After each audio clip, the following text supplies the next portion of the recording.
Olá, meu nome é Moisés André Nissenbaum, eu sou professor do Instituto Federal do Rio de Janeiro e esse é o capítulo 5 do CCNA 4, Connecting Networks. Então, os objetivos desse capítulo são os seguintes, né? Primeiro vai falar de segurança e monitoramento de rede. Esse é um capítulo novo, esse é um assunto novo do CCNA 4 versão 6, que não havia na versão 5. Então, na primeira sessão, falado sobre a segurança de redes locais, tá? Explicar como é que a gente impede ataques comuns contra a segurança de rede local. É interessante eles falarem sobre rede local, né? Quando o CCNA 4 é Connecting Networks, geralmente falaria sobre o WAN, sobre rede longa distância, né? Mas um aprofundamento interessante sobre a questão da segurança que acontece dentro das redes locais, né, para poder mitigar alguns tipos de ameaça. SNMP, que é um protocolo de monitoramento e configuração. Tá?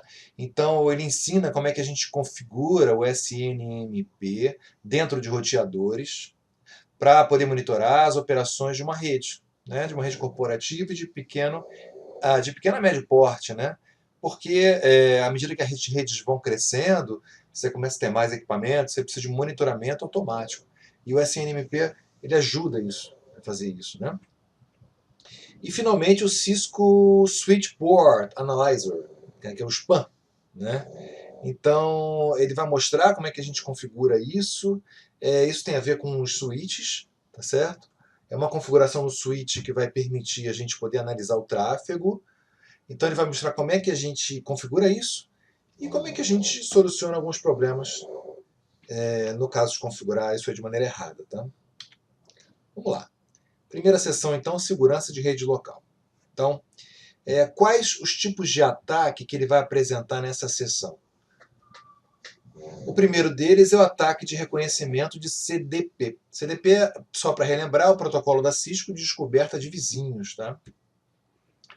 Ataques que poderiam acontecer via Telnet, tá? Ataques de inundação de tabela de endereço MAC, para você, principalmente em switches, né? Para você praticamente transformar um switch num hub, né? Ataques a VLAN e ataques de DHCP. Vamos ver cada um deles. Né? Primeiro, esse tópico cobre várias soluções de segurança de camada 2. É claro que isso vai ser exposto nesse capítulo de maneira muito superficial. Esses assuntos são aprofundados dentro do curso CCNA Security. Tá? Então, para mitigar, por exemplo, os ataques de inundação na tabela de endereço MAC num switch, você pode usar o que? A segurança de porta. Tá? Então, porque normalmente quando você tira da caixa um switch, ele não vem configurado segurança nenhuma. Tá? Então é altamente recomendado que você configure a segurança de porta para mitigar esse tipo de ataque. Né? Para mitigar os ataques de VLAN, ele vai mostrar como ainda. Mitigação de ataques de DHCP, usando rastreamento de DHCP. Na verdade, você vai usar uma técnica também em switch, tá? Para você tentar saber qual é o DHCP confiável, que porta que está conectado um servidor DHCP confiável. Né? Proteção de acesso administrativo às caixas usando AAA. Tá? Proteção de acesso ao dispositivo utilizando a autenticação 802.1x. Tá? Aí, tanto o AA quanto 802.1x também não vai ser aprofundado, vai simplesmente ser apresentado o que são essas ferramentas, agora como configurá-las e etc. Isso fica para o curso CCNA Security. Tá? Vamos lá. Existem várias estratégias para ajudar a proteger a camada 2 de uma rede, ou seja, aquela que está relacionada com o switch. Tá? Sempre utilize variantes seguras dos protocolos que você utiliza. Por exemplo, em vez de usar o Telnet, usa o SSH. Em vez de usar o FTP, usa o SCP, SSL, SSL embutido em várias coisas. Em vez de usar o HTTP, usa o HTTPS, tá certo? Em vez de usar o SNMP na versão 2, usa na versão 3, tá? E o Security FTP também, tá certo? Então, esses protocolos que atuam na camada 7, usar uma camada adicional aí de segurança para criptografar os dados que circulam na rede. Então, essa é uma orientação geral, né? Sempre usar senhas fortes, alterar a senha com frequência.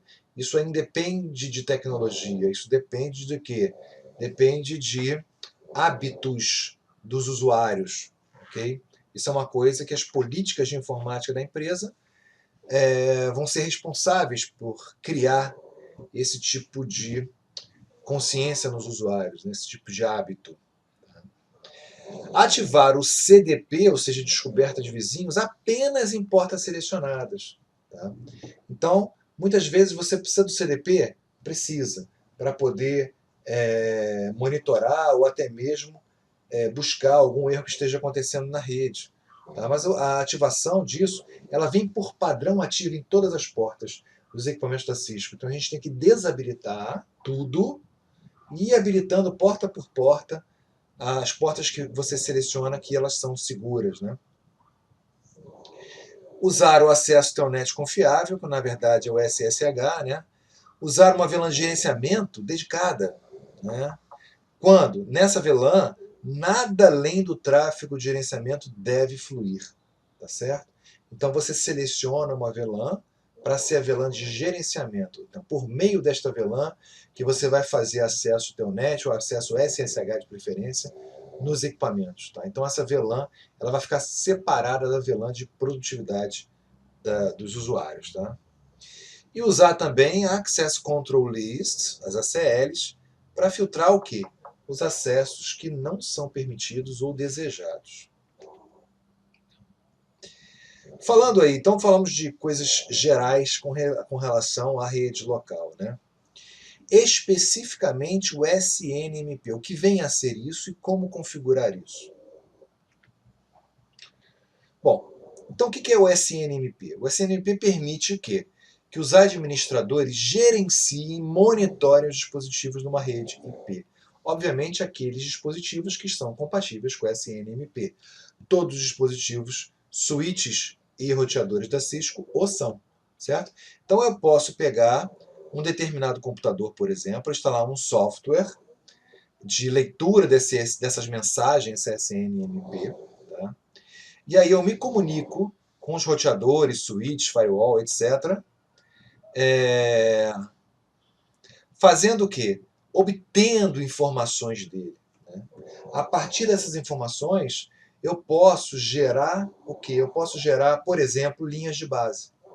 Digamos que eu monitore, num funcionamento normal de rede, eu monitoro, por exemplo, a carga de CPU de cada uma dessas caixas aqui. Tá? Então, digamos que esteja em 20%, 30% esse uso da CPU. Se num determinado momento alguma dessas CPUs estiverem usando 80%, 90%, alguma coisa pode estar errada, certo? Tudo isso, essa leitura de uso da CPU pode ser feita por SNMP. Eu posso fazer leitura também de quais as portas estão ativas, quais que não estão ativas, várias coisas. Tá? Então, para quê? Para não precisar entrar na caixa, fazer o comando show, o comando debug. Tá? Então, é um procedimento, e aqui o gerenciador de SNMP que está instalado aqui nessa máquina, ele pode gerar relatórios, pode fazer gráficos, pode ficar armazenando em banco de dados a informação. Então, é um protocolo muito bacana, tá? De gerenciamento. Então, quais são os elementos do SNMP?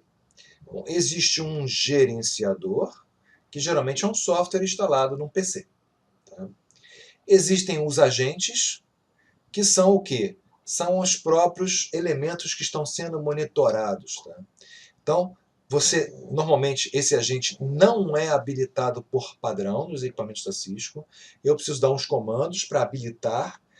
Quando eu habilito, ele começa a ficar acessível pelo gerenciador. Tá? O gerenciador pode solicitar essas informações. como também os equipamentos podem espontaneamente enviar informações que a gente chama de trap para cá, para o gerenciador, caso aconteça uma coisa diferente. Tá certo?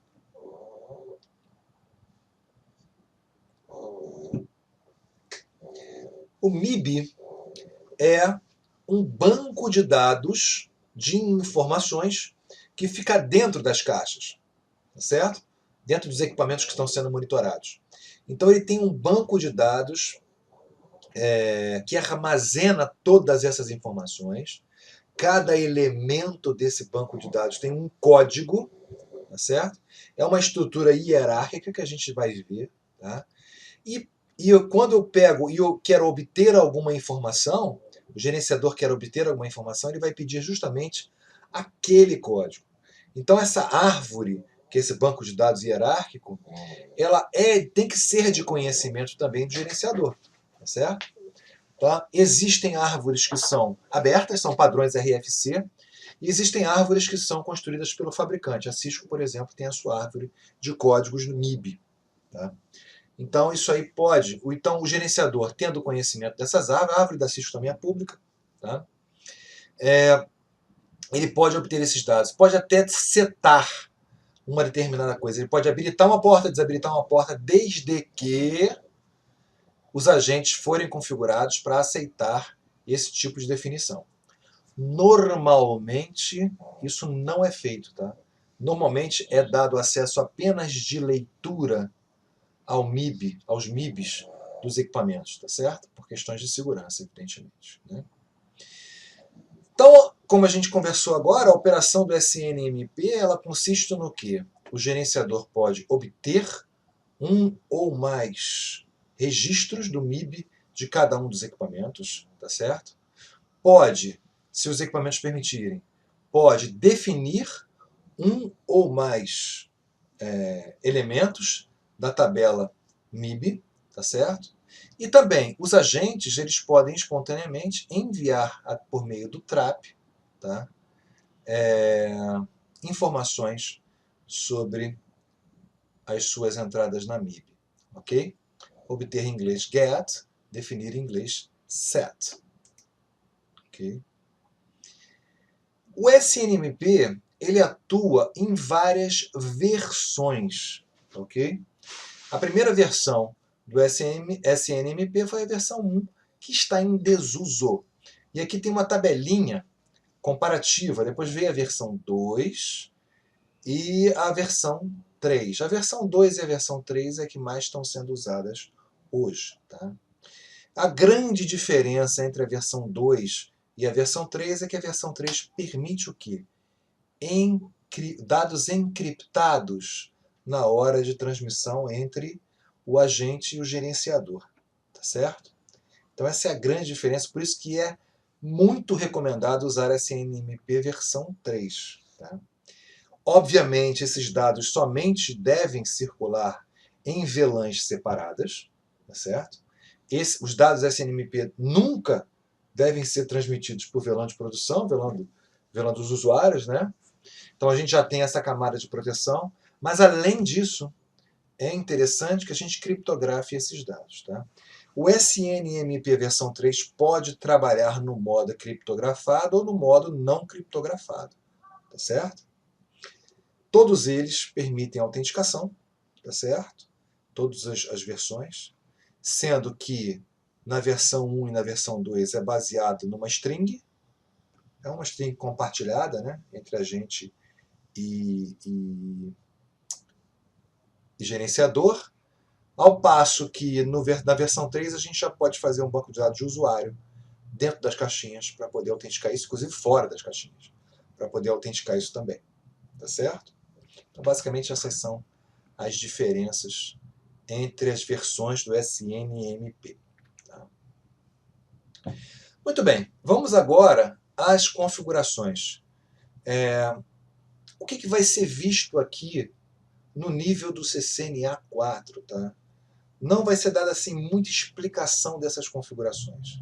É dado um passo a passo, cada linha evidentemente é explicada, tá? Mas o funcionamento de uma forma mais profunda do SNMP, que permita a gente entender as variações desses comandos, é dado só no curso CCNA Security, CCNP Security, tá certo? Então a gente vai aprender até a configurar uma configuração básica, uma configuração mais usada, que vai ser suficiente para a gente. Então a gente está lá, por exemplo, no roteador R1. O roteador R1, ele precisa ser configurado como agente de SNMP, tá certo? Ele vai se comunicar com um determinado PC, onde está instalado o software de gerenciamento de SNMP, ok? Então, o que você vai fazer nas caixas? O comando é sempre SNMP Server, tá?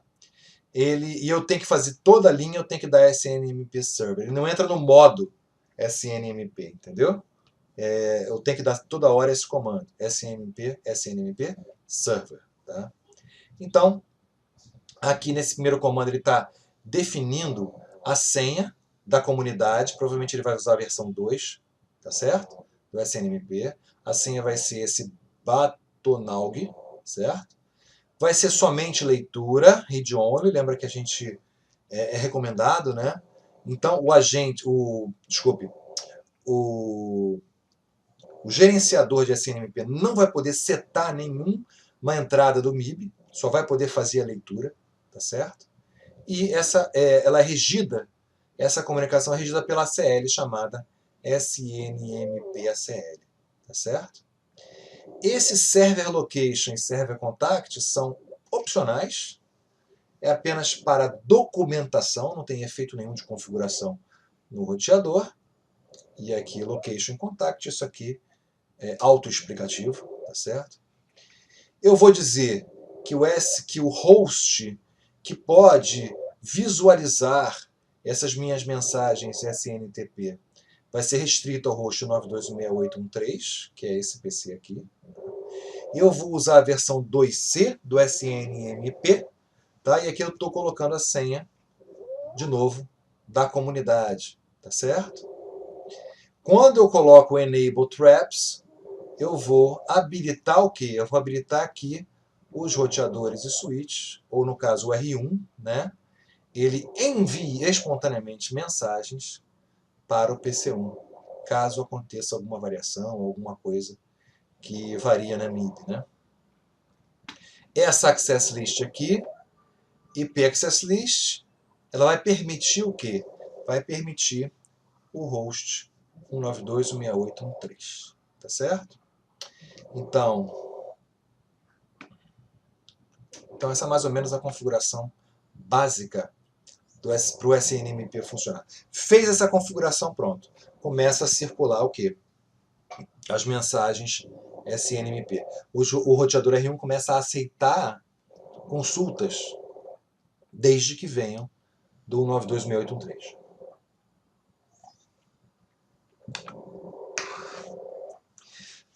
Bom, SNMP versão 3, como a gente já viu, ela permite o quê? Criptografia. Tá? Então, a configuração ela é mais sofisticada. Aqui ele está dando os comandos, as etapas para a gente configurar o SNMP na versão 3. Ok? Bom, primeiramente, a etapa primeira é configurar uma ACL para permitir o acesso à rede administrativa protegida. Tá? Então é somente esses endereços que estão aqui nessa Access List vão ser permitidos de acessar via SNMTP o roteador. Segundo, existe aqui um elemento chamado visualização, certo? Esse conceito de visualização é para você restringir um pedaço da MIB que vai poder ser visto pelo gerenciador, tá certo? Então eu posso criar uma visualização para ver apenas alguns elementos da MIB, para ver a MIB inteira, tá certo? Então eu posso criar várias visualizações. Então, configurando uma visualização SNMP por meio desse comando, né? Um grupo SNMP também deve ser configurado, tá certo? E finalmente, um usuário. Eu vou ter que autenticar por meio de um usuário, não é uma community string, não é uma chave compartilhada entre gerenciador e agente, e sim um usuário, que neste caso aqui pode ser, por exemplo, um usuário local, dentro do roteador, tá? Usando vários tipos de criptografia para essa autenticação.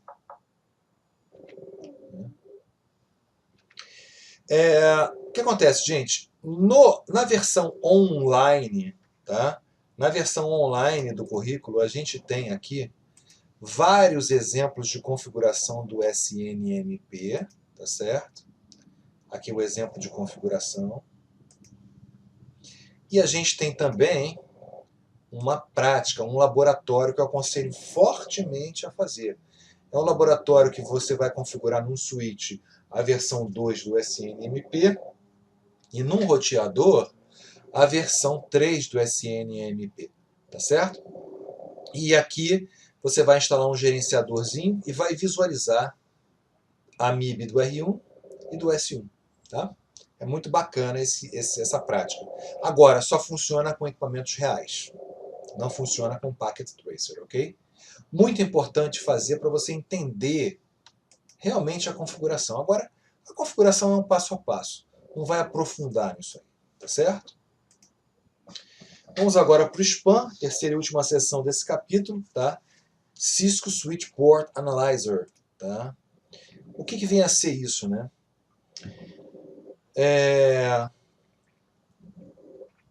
Quando a gente tem um switch, tá? As comunicações entre os pares são isoladas umas das outras. Então, essa é a vantagem do switch com relação ao hub. Então, você normalmente, acessando uma porta do switch, você não consegue enxergar a comunicação que está acontecendo entre um par de hosts. Tá? Quando você tinha um hub, não, todo mundo vê todo mundo, é um meio compartilhado. Tá? Então, com o hub, por exemplo, eu posso colocar o Wireshark aqui, até legal para a sala de aula, né? Com o Wireshark a gente observa toda a comunicação que está acontecendo se em vez de switch fosse hub aqui. Tá certo? Então essa é uma vantagem do switch. Entretanto, se você quiser dar uma aula ou se você quiser monitorar os tráfegos, um determinado tráfego, isso pode ser uma desvantagem.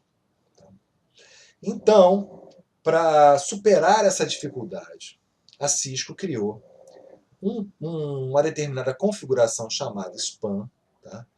Onde você vai definir uma das portas do switch como sendo uma porta, entre aspas, espiã, tá certo? Essa porta espiã, que é a porta spam, tá? Ela vai funcionar como se fosse uma porta de hub entre essa comunicação aqui. Tá? Então ela vai espionar essa comunicação que está havendo entre o PC1 e o PC2. Então você pode colocar o Wireshark aqui, um sniffer, tá? Que você vai observar esse tráfego. Okay? Então nós vamos aprender como é que a gente configura uma das portas do switch para monitorar o tráfego em outra porta do switch. Tá certo? Muito bem. Quais são os elementos do SPAN? Tá? A gente tem uma porta de origem, uma porta de destino, tá? Desculpa. Duas portas de origem do monitoramento, tá? E a porta de destino, onde eu vou colocar o software de monitoramento. Tá? Então, o tráfego de entrada, tá? Eu posso monitorar. Tá? É o tráfego que entra no switch. O tráfego do saída, eu também posso monitorar, que é o tráfego que sai do switch. A porta de origem é uma porta monitorada. Tá? E a porta de destino é a porta para onde são jogados os quadros, uma cópia dos quadros que circulam na porta de origem. Tá? Uma seção SPAN.